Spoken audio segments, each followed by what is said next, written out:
The lawyer sets a folder on the table, and the room goes quiet in the specific way rooms do when money is about to be redistributed.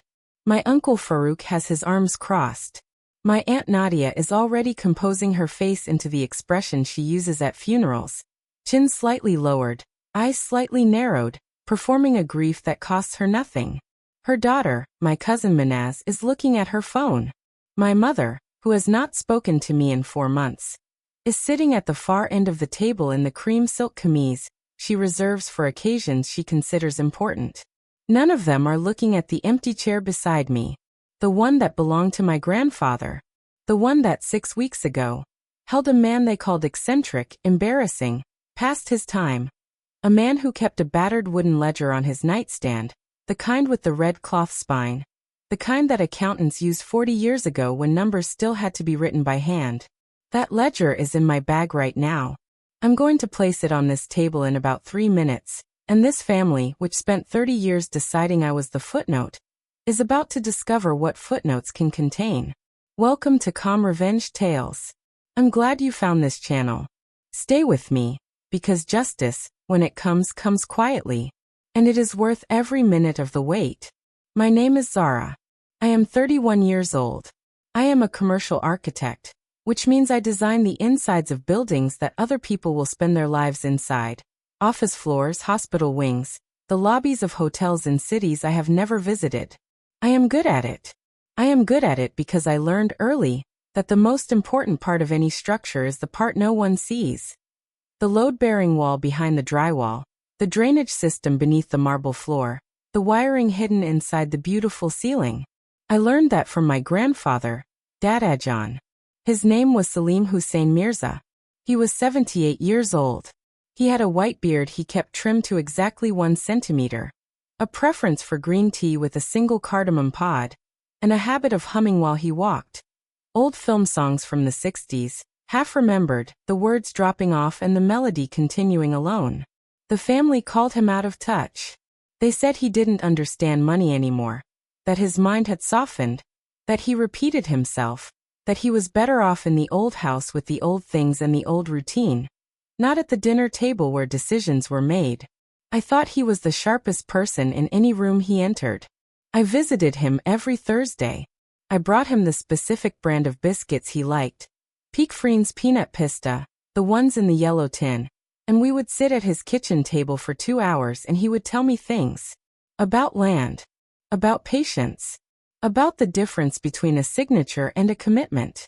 The family thought those visits were charity. They were the most expensive education I ever received, and it cost me nothing but time.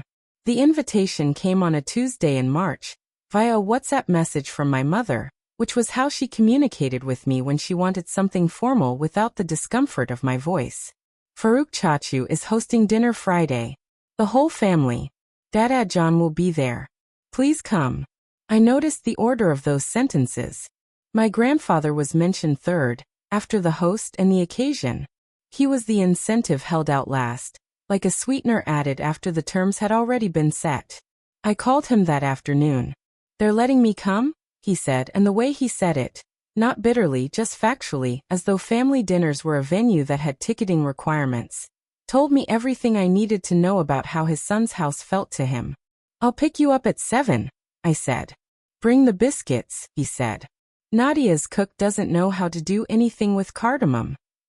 I brought the biscuits. I also wore the gray blazer my grandfather had once told me made me look like a woman who had already won the argument she was walking into. I don't know why I chose it that night. I know that I did. Dinner was at Farouk Chacha's house in the newer part of Defense, the part with the wide driveways and the Italian tiles, and the sense that the money is loudest in the rooms you aren't supposed to notice. The dining table sat 14. 12 chairs were arranged with care. 2 were added, slightly smaller, slightly to the side, like a clarifying footnote at the bottom of a document. Those were for me and my grandfather. He looked at the chairs for a moment. Then he sat down and poured himself tea. I watched his hands wrap around the cup, steady, deliberate, and I thought, he has been sitting at the edge of this table his whole life. He built this table. He just never bothered to say so. That was the first irony of the evening. It would not be the last. The dinner itself was fine for exactly 40 minutes. Then Manaz, my cousin, made a joke about Dadajon's car. It was an old Suzuki FX. White. 1989. He had driven it for 32 years.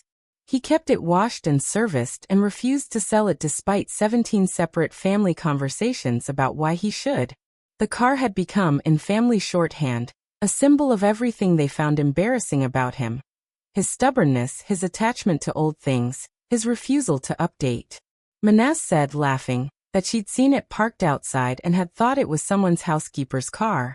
The table laughed. My grandfather's hands went still on his cup. I put down my fork. I said evenly that the car had been paid for in cash in 1989 and had never cost anyone at this table a single rupee.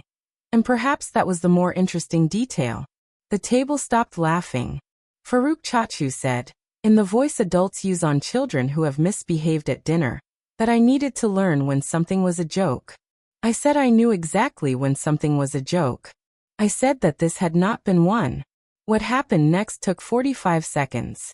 Farooq Chachu told my grandfather that if he couldn't manage his granddaughter, perhaps it was best she not attend family functions. My grandfather said nothing. I stood up. I said, Dadajon, would you like to go home? He looked at me. His eyes were very clear. He said, I've been wanting to leave for an hour. We walked out together. I drove him home in his white Suzuki FX. He directed me through the streets with one hand resting on the windowsill, humming something I didn't recognize, the warm March air coming through the gap in the glass. Across the table, Farooq Chachu's wife Nadia had started to say something. Her mouth had opened, some instinct toward decency briefly surfacing. And then her husband's hand had come down on the table, once, and she had looked away. That almost sentence stayed with me for a long time. After that night, my mother called me 3 times in the first 2 weeks. The first call was to tell me I had embarrassed the family. The second call was to tell me that Dadajon had asked them not to call me on his behalf, and that this, apparently, was my fault. The third call was to tell me that Farooq Chachu would welcome a reconciliation, provided I acknowledged that I had overreacted. I wrote down that word. Overreacted. I added it to a small list I kept in a notebook, just for my own accounting, not for use. I didn't call back. I did call my grandfather every Thursday, and visit him every second week with the biscuits in the yellow tin. He was fine. He was better than fine, actually. Freed from some social obligation he'd been maintaining out of duty, he seemed lighter. He started teaching me how to play chess badly, on a wooden board he'd had since before my mother was born. He cooked me halim one Sunday, standing at the stove for 3 hours in his house slippers, the whole kitchen smelling of slow-cooked wheat and bone broth, the kind of smell that means someone has decided this meal is worth the time. He said, while we were eating, you spend your whole life deciding which table deserves your food. I wrote that down too. Somewhere in those months, I began noticing the ledger. The red cloth-spined ledger on his nightstand. I had seen it 100 times before. Now I noticed that he sometimes moved it, to the kitchen table when I came, back to the nightstand when I left. He never opened it in front of me. Once, when I was helping him rearrange a shelf, I moved it without thinking, and he put his hand out, gently, and took it from me. Not yet, he said. I didn't ask. The weeks went by. He paid his own bills. He drove his own car. He cooked his own meals and trimmed his own beard and called me on Thursdays to discuss things that had nothing to do with the family, politics, architecture, the correct ratio of cardamom to tea. In November, Farooq Chachu sent a formal message through my mother. There was a family decision to be made about Dadajon's living situation, and my input was requested, contingent on my apologizing to Manaz for the scene at dinner. I declined the contingency. If you're still here with me, if this story has found you on an ordinary day when you needed to be reminded that quiet and powerless are not the same thing, please subscribe to this channel, so the rest of this story finds you when it's ready. Because the next part is where everything that has been hidden finally has to surface. My grandfather died on a Thursday in February. He died at home, in his own bed in his own house, which was paid off and clean and had green tea in the cupboard and a wooden chess board on the side table with a game we had left mid-play 3 days earlier. I found him when I arrived for our usual visit. He was very still. He looked, I thought, like a man who had settled something. On the nightstand, beside the red cloth ledger, there was an envelope with my name on it in his handwriting. Inside was a key and a note that said, "The ledger explains itself. Latif Bhai has the documents. He will call you." Latif Bhai called me 4 days later. He was a lawyer, 63 years old, who had been my grandfather's legal counsel for over 2 decades. He told me to come to his office on a Monday morning, and to bring the ledger. I brought the ledger. What Latif Bhai showed me over the next 2 hours rearranged the architecture of my understanding so completely that I had to sit with it for several days before I could move through it without the ground shifting beneath my feet. My grandfather had, over 40 years, quietly and methodically built a property portfolio that no one in the family knew existed. Not one property. Not 5. 17. Residential plots in areas of Karachi that had, in the intervening decades, become some of the most valuable land in the city. Commercial properties in Gulshan, in Clifton, in the satellite town developments along the superhighway that everyone had dismissed as speculative in the 90s, and which were now returning rents that would make your eyes water. 3 properties in Lahore, 2 in Islamabad, 1 agricultural plot in Sindh that had been reclassified as commercial land 5 years ago, and was currently under a lease agreement with a logistics company paying 42,000 rupees a month. Total assessed value, somewhere between 140 and 160 million rupees. The ledger was the accounting record he had kept by hand since 1984. Every purchase, every lease payment received, every property tax paid, every renovation cost, recorded in his clear, small handwriting, every column balanced, the whole document a 40-year record of a man doing precisely what he had taught me. Building the load-bearing wall behind the drywall, hiding the structure that held everything up. He had left all of it to me. The will was legal. The documentation was clean. Latif Bhai had been preparing for this with my grandfather for years. The family meeting was requested formally through Latif Bhai's office. Standard practice in matters of estate. They were entitled to attend and hear the will read in full. They all came. My mother, in the cream silk camise again. Farooq Chachu, very still, the stillness of a man recalculating. Nadia Chachi, with her funeral face. Manaz, this time without her phone. Latif Bhai read the document aloud. When he reached the total valuation, Farooq Chachu stood up. He said, and I am being precise, that my grandfather had clearly been taken advantage of. That an old man in his declining years had been manipulated by a granddaughter, who visited him regularly, and had obviously influenced his decision-making capacity. He used the word unduly 4 times. He said the will should be contested. Latif Bhai let him finish. Then he placed the ledger on the table. He said that the will had been drafted and witnessed 7 years ago, countersigned 3 years ago, and reviewed annually. That Salim Hussain Mirza had been assessed by his physician as fully mentally competent at each annual review, documentation available, and that the portfolio it described had been built across 4 decades, predating every person currently sitting in this room's capacity to influence anything. Then he said the line I had asked him to prepare. He said, Mr. Mirza wanted his granddaughter to know that the table she sits at is hers. Manaz's face went through something I couldn't fully read. Something that started as shock and became, briefly, something older and less defended. She looked at the ledger, and then looked away. That was the visible shame I had not expected to feel anything about. I felt something about it. My mother's hands went flat on the table.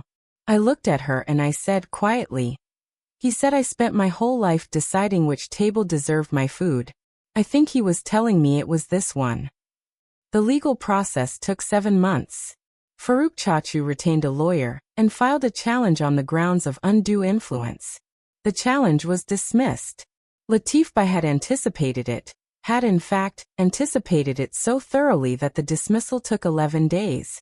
The word Farooq Chachu had used as a weapon, unduly, appeared in the dismissal judgment, in the specific legal finding that no such influence had occurred. that the portfolio had been independently managed and documented, and that the testator had demonstrated consistent, competent, and freely exercised intent.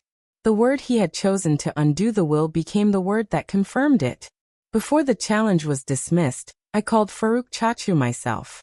I told him that I understood he was grieving. I told him that my grandfather had, in his will, left a specific sum, 500,000 rupees, to be distributed among his children, including my father's estate, which meant my mother received a portion. I told him that this distribution would happen regardless of the challenge's outcome, because it was my grandfather's wish, and I intended to honor it. He told me the money was an insult. I said I was sorry he felt that way. He did not drop the challenge. I had not expected him to, but I had offered, and it was declined, and I was able to move forward without carrying the weight of that. My mother took the money. She did not call to acknowledge it. 3 weeks later, she sent a message asking if we could have tea. I said yes. We had tea. It was not warm and it was not cold. It was the beginning of something I cannot yet name, but it is not nothing. The properties are being managed now by a firm Latif by recommended. The Lahore properties are generating returns I am reinvesting into infrastructure. The agricultural plot in Sindh is on a rolling 5-year lease. I have not sold anything. I don't plan to. Every Thursday morning, I make green tea with a single cardamom pod, and I sit at the kitchen table in my apartment, and I open the ledger to a different page, and I read my grandfather's handwriting, the careful columns, the patient arithmetic, the 40-year record of a man who understood that the most important things are the ones no one is looking at. Last Thursday I found a page from 1991 where he had written, in the margin, in Urdu, in his small clean script, "For the one who comes to sit with me." The white Suzuki FX is parked outside my building. I had it serviced last month. It runs perfectly. There are people in your life who are building something quietly, for you, in a language you haven't learned to read yet. They are not asking you to notice. They are just doing the work. Call them today. Not tomorrow. Today. Sit with them for 2 hours and don't look at your phone. Bring the biscuits they actually like. If this story stayed with you, share it with someone who needs to hear it. Leave a comment about the person in your life who built something quietly. Subscribe, so these stories find you when they're ready. I'll see you in the next one.